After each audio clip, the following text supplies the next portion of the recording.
장춘동에서 태어났나 봐요.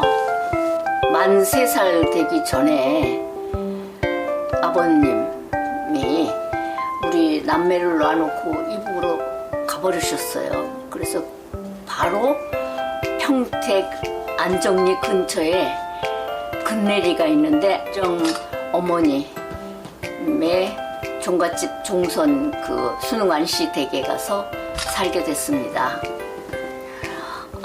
초등학교 때는 많이 아파서 학교 가는 날보다 안 가는 날이 더 많았습니다. 왜냐하면 태어날 때 좀 안 울어서 이렇게 억지로 울게 하느라고 귀에 양쪽 귀가 고막이 터지도록 물속에 넣었다 빼서 그 이후로 고름이 43년 나왔습니다. 만 43살까지요. 그러니까 몸이 아플 수밖에요. 맨날 옷을 춥고 아니면 학교 가고 싶지 않고. 그래서 그 6년을 다니는데 맨날 보고 일 안 하려면 책을 봐야 되니까 책만 보고 있었습니다. 그랬더니 얘기를 잘하게 됐어요. 귀가 먹었으니까 귀먹댕이는 원래 말을 잘해야 인기가 있습니다. 그래서 말을 잘하다 보니 초등학교가 도지사상을 타게 됐습니다. 여자로서는 그때 당시로는 없었던 일이랍니다.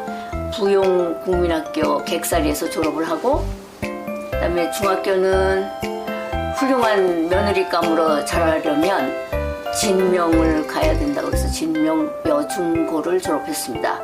그때 당시에 중학교에서 고등학교 올라가기도 많이 힘들었습니다. 야간이 있었거든요. 그래서 그 야간 학생들을 물리치고 고등학생이 됐을 줄 몰랐습니다. 그래서 다시 후배한테 물려줬던, 다시는 안 입을 줄로 알고 물려줬던 교복을 찾아서 고등학교 1학년 때부터 고3을 졸업할 동안에 기자 생활을 했습니다. 중학교 때도 말을 안 들어서 뭐 시켰겠지만 글은 잘 안 쓰고. 그래서 기자 생활을 하다 보니 중앙대학교에 고3 때 취재를 갔는데 아주 훌륭한 선배가 계시더군요. 그래서 이렇게 넓고 훌륭한 학교 굉장히 컸어요. 진명여고는 테니스장만 했거든요. 지금의. 그래서 이렇게 큰 학교는 역시 배울 게 많아. 그러면서 바로 중앙대학교, 그때 당시에 신문학과가 있었습니다. 그래서 신문학과에 등록을 했습니다. 장학생으로 들어갈 줄 알았는데 그게 아니었어요. 등록금이 장난 아니에요. 그래서 등록금을 본인이 조달을 해야 되고, 내 동생 서울 의대를 들어가는데 내 동생 뭐 놀고 먹고 하는 것도 돈도 돼야 되고 그러니까 아르바이트를 했습니다. 옛날에는 아이들을 가르치면 돈이 부지기로 쏟아져 나왔습니다. 그때 당시에 삼성이 허씨, 구씨, 이씨였는지 몰랐지만 허씨 분의 자제분을 가르치면서 돈도 훌륭히 벌었습니다. 그래서 너무 지금 생각해도 고맙습니다. 그래서 아르바이트해서 학자금 때문에 힘들었기 때문에 앞뒤 돌아볼 새 없이 돈 버는데 열중했었습니다. 공부는 안 했습니다. 우리 엄마가, 친정 어머니가 포목상을 하셨는데 포목이 되게 무거워요. 그걸 끌고 들어오려면 제 힘을 보태지 않으면 안 되니까 방산시장, 동대문, 옛날에 방산시장이 청계천에 있었습니다. 방산시장에서 그 무거운 걸 짐을 들고 오면 포목전에 틱 자거나 아니면 장사를 했습니다. 근데 그때 많이 팔아주시던 어떤 훌륭한 숙녀가 좋은 신랑감이 있으니까 결혼을 하십시오 그랬대요.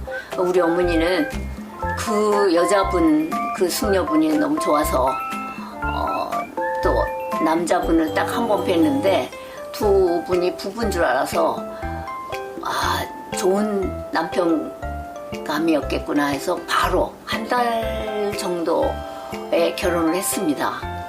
그런데 엄마가 생각하는 대로 철이 든 훌륭한 남편이 아니셨고 나는 이미 철이 들어 있어서 잘 살았습니다. 남매를 결혼을 안 했더라면 어떻게 제 힘으로 아이가 둘씩 생겼겠습니까? 그래서 지금 많이 행복합니다. 지금 분들은 이해를 못하겠지만 책을 사기가 또 책을 접하기가 쉽지 않았습니다. 그래서 샘터 책을 물론 월간지 주간지 이렇게 보면서 샘터가 그렇게 좋았어요. 그래서 샘터라는 타이틀을 달고 책 빌려주는 가게를 했는데 너무 사람이 많이 왔어요. 그것도 개포동 6,000세대나 되는 주공 아파트 앞이니까 굉장히 많이 왔습니다. 그래서 장사가 잘 되니까 텔레비전 KBS에서 방송을 2번이나 저를 촬영해 갔습니다. 근데 제가 인기가 있을 줄 알았는데 그게 아니고 TV에 나왔다는 게 인기였었는지 빌려간 책을 안 가져오더니 TV를 보면서 제 얼굴을 보면서 생각이 났다 하면서 갖다 주는데 책이 진저리가 나도록 많이 쌓여 있었습니다. 그래도 그때 책을 빌려 보셨던 분들이 아직도 저를 기억할 수 있을 만큼 서로 좋은 관계를 갖고 그 샘터 책방 때문에 연결된 대통령상을 받은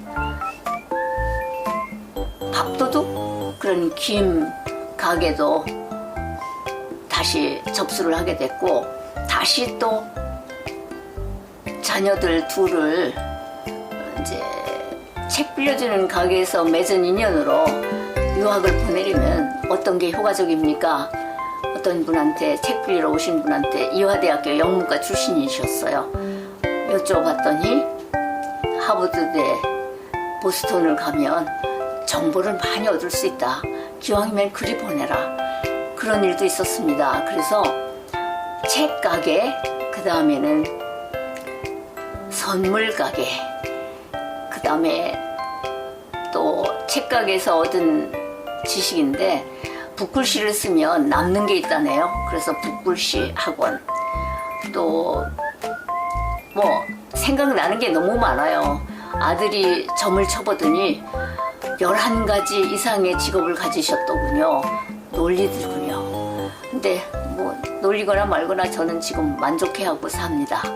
아들이 먼저 아이인데 연년생이에요. 근데 큰 아들은 아버지가 너무 군대 생활에 열중하시니까 군인이라면 아주 싫어할 줄 알았는데 기왕이면 아버지 따라 아버지가 간부고생이니까 공군 사관학교를 갔으면 어떠냐.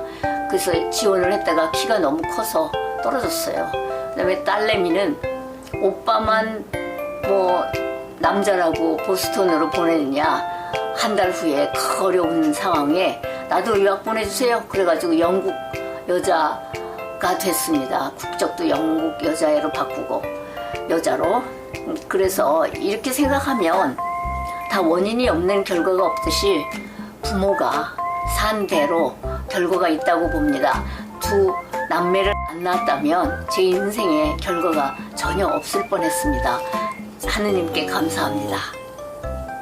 노후에 이잣돈 식으로 한 달에 200만 원, 250만 원 또박또박 아들이 보내주니까 저는 생활에 별로 지장이 없는 줄 알았어요. 그랬더니 쓰는 돈이 너무 과해서 모자라더군요. 마이너스 통장도 씁니다.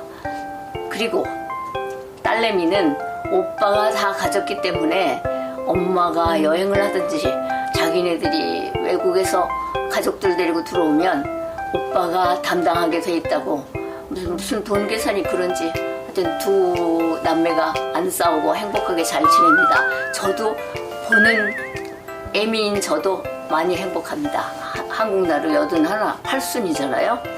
이거는 제 뜻대로 되는 일이 아니어서 이모하고 저하고 나누는 대화가 이모랑 나랑은 왜 안 죽어? 그러면 이모 말씀하시기를 그러게 말이다. 그러면 대학 동창들이 듣고 막 웃으면서 너는 이모하고 나누는 대화가 뭐 그따오냐. 그런데도 우리 둘이는 이모나 저는 많이 서로 의지하면서 이모가 돌아가신 다음 날 제가 죽었으면 하고 기도합니다.